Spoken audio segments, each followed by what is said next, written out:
से आज आमको डिप्रेशन विषय किछि कहबो कितो बाबू तुम एक साइंस स्टूडेंट मु आशा कर तुम डिप्रेशन विषय किछि हम भाई मन को कहबो। धन्यवाद अच्छी भाई सुंदर भाई किसी प्रश्न पचार यहाँ हमें साइंटिफिक देखिए बुझा डिप्रेशन कौन अटे एक जदि कहवा गले मानसिक चाप अटे मानसिक चाप जहाँकि विभिन्न माध्यम गोटे कारण बोली विभिन्न कारण विभिन्न कारण रही जेमती कि मैरिज हो आर्थिक हो पारिवारिक अशांति हो मद्यपान हो आ जदि भी गोटे जेमती लव हो जो ठीक है एटा पाठ पढ़ा सहित किछि कमेंट करछि ना पाठ पढ़ा सहित भी कमेंट फैमिली रे पाठ पढ़ो एटा पढ़ना तो बाध्य हां हां जेमिति कि धरा जो जने व्यक्तिटा जने युवकटी दशम जेतेबेले पास करूछि से तार किछि थाए तार जदि अधिक नॉलेज अछि से कहले कि मु निज मन भाबिते मु साइंस पढिबी कि मु आर्ट्स पढिबी कि मु कॉमर्स मध्ये पढिबी किंतु आजिकल यही दुनिया रे समस्त पितामाता कौन चाहते कि मो सन्तानटी मोर झीटी मोर पुओटी अधिक पूर्व उठू जे प्रत्येक लोक मैंने जे कहबे कि मोर पुओटा साइंस पढ़ुची मोर पुओटी अधिक बड़ पाठ पढ़ुची बोलिके भाई से निजर पुत्र बा सन्तान मान माने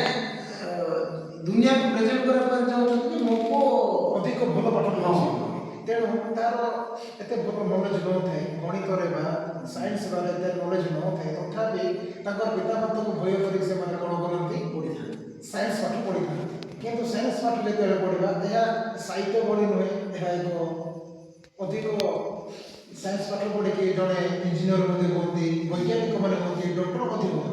यह एक सहज पाठ नुहे या पास करने दिन को 4 घंटा 5 घंटा 6 घंटा पाठ पढ़ा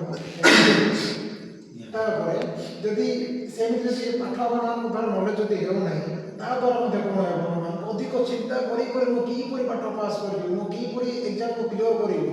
ये पुणी घर मानकर जो मैंने टंका अर्थ आर्थिक सहायता करते से विषय भावी भावी मानसिक जो चाप हुए यह अत्यंत गुरुत्वपूर्ण हो जाए से कौन भाव मानसिक एत आम मान चाप हुए ये डिप्रेशन जो आम कौन कर मृत्यु सुइसाइड मते अटेंड करो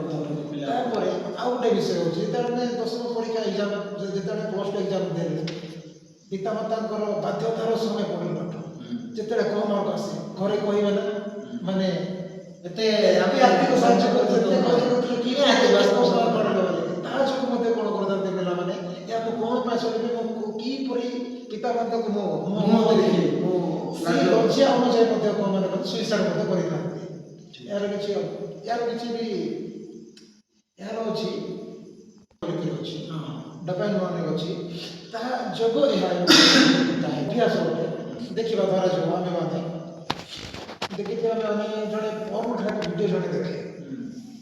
से अछि मानदार मान अछि एकला समय आसे जेते से एकुटिया थाए सेते से डपाइन कोन कार्य करे माने एटा करो जदि ताको न कले सेते बेले कोन होइना जने अशांत परि जने लागे छै अशांत बा मन चिड़चिड़ा विरक्त अनेक संभावना यह जो से निजको नियंत्रण न करबा जो से कोन करे डोपामाइन जा प्रभाव दिए ता जो अनुसार से कोन करे कार्य करे। अच्छा ये तो अब हम आलोचना करूथिलु आज आम अंचल अनेक युवा माने युवती माने हमें देखो खास करी प्लस टू लाइफ का देखो हम जेते से बेसी एजाक शिकार होती सी गोटे लव हो पोर्नोग्राफी हो डिप्रेशन ये 3टा जिनस एक जगह माने तुम्हें केमिति बाहर ये विषय टिके आम आलोचना कले भल होता बेसी अल्प समय आलोचना करवा से देखिबा मनुष्य द्वारा ये बाह्य विषय को सब किछि संभव मु मना करूना सब किछि संभव मु जदि काम करबी गोटे भल लैपटॉप मते किनि पारिबी गोटे बस भी किनि पारिबी गोटे भल एमति कि कोठा बाड़ी मते मु तयारी करि पारिबी निहात मु पारिबी किंतु मानसिक विषय एहा आम देखिबा जदि जागतिक भाव देखिबा पाठ जने जने एते प्रबल पाठ जने करती किंतु मन रुहे या मानसिक एते सहज नुहे ବହୁତ କଷ୍ଟ ଅଟେ। ତେଣୁ ଆମେ ଯେତେବେଳେ ଆମମାନଙ୍କ ମଧ୍ୟରେ କ'ଣ ଆମେ ଟିକେ ପୂର୍ବ ବିଷୟ ଶିଖାଉଥିବା ଡୋପାମିନ୍ ଠିକ୍ ଠିକ୍। ସାଇଣ୍ଟିଫିକରେ ଡୋପାମିନ୍ଟା ଆମେ ଯାହା ଥରେ କରିବା ଡୋପାମିନ୍ କ'ଣ କରିବ ସେ ଇଚ୍ଛା ଅନୁଯାୟୀ ତାର ବହୁ ପରିମାଣରେ ମୁଁ ତ କିଛି ଅବଶ୍ୟ ଏତେ ଜାଣିନାହିଁ, ମୁଁ ବି ଏତେ ବାଇବେଲର ପଣ୍ଡିତ କେବେ ନୁହଁ, କିନ୍ତୁ ମୁଁ ଯେତେବେଳେ ପ୍ରଭୁ ଯୀଶୁଙ୍କୁ ଗ୍ରହଣ କଲି ମୋ ହୃଦୟରେ ତ୍ରାଣକର୍ତ୍ତା ଉଦ୍ଧାରକର୍ତ୍ତା ଭାବରେ, ସେତେବେଳେ ମୋ ଠାରେ ଯାହା ଚାପ ଥିଲା, ଯାହା ଡିପ୍ରେସନ୍ ଥିଲା, ତାହା ପୁରା ମୁକ୍ତ ହେଇଗଲା। ତେଣୁ ବାକ୍ୟରେ ମଧ୍ୟ ଲେଖା ଅଛି କି ଏ ପରିଶାନ୍ତ ଭାରଗ୍ରସ୍ତ ଲୋକ ସମସ୍ତ ମୋ ନିକଟକୁ ଆସ, ମୁଁ ତୁମମାନଙ୍କ ପ୍ରତି ବିଶ୍ରାମ ଦେବି ବୋଲି କହିଛନ୍ତି। ଏହା ଗୁରୁତ୍ୱପୂର୍ଣ୍ଣ ପ୍ରତିଜ୍ଞା ଅଟେ। ତେଣୁ ଯେତେବେଳେ ଆମେ ଯାହା ବି ଆମମାନଙ୍କର ଚାପ ରହିଅଛି, ଯାହା ବି ଆମମାନଙ୍କର ବୋଝ ରହିଅଛି,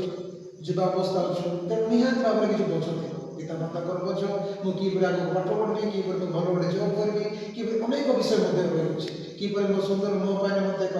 ଉତ୍ତମ ପତ୍ନୀ ମଧ୍ୟ ଖୋଜିବି, ଏହା ବିଭିନ୍ନ ପ୍ରକାର ଡିପ୍ରେସନ୍ ମଧ୍ୟ ରହିଛି। ସେ ଯାକ ସମସ୍ତ ବିଷୟକୁ ଯଦି ଆମେ ପ୍ରଭୁଙ୍କ ନିକଟକୁ ଯାଇ ତାଙ୍କ ପାଖରେ ଯଦି ସମର୍ପଣ କରିବା, ପ୍ରଭୁ ନିଶ୍ଚୟ ଭାବରେ ଆମ ମାନଙ୍କୁ ଯାହା ପ୍ରତିଜ୍ଞା କରିଅଛନ୍ତି ତାହା ନିଶ୍ଚୟ ଭାବରେ ସାହାଯ୍ୟ